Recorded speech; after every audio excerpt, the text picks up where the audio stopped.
Дзяніскавічы – невялікая вёска, размешчаная сярод лясоў і балот у 25 кіламетрах ад Ганцевічаў.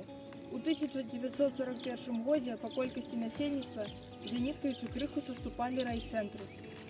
У Вялікую айчынную вайну з 30 чэрвеня 1941 года до 7 ліпеня 1944 года Дзяніскавічы былі акупаваны нямецка-фашысцкімі захопнікамі. У наваколлі вёскі дзейнічалі партызаны брыгад імя Леніна, імя Панамарэнкі, 12-й кавалерыйскай імя Сталіна. У лютым 1944 года партызаны гэтых брыгад разграмілі ў Дзяніскавічах варожы гарнізон, спалілі лесазавод, дэпо з рамонтнымі майстэрнямі і 4 паравозы.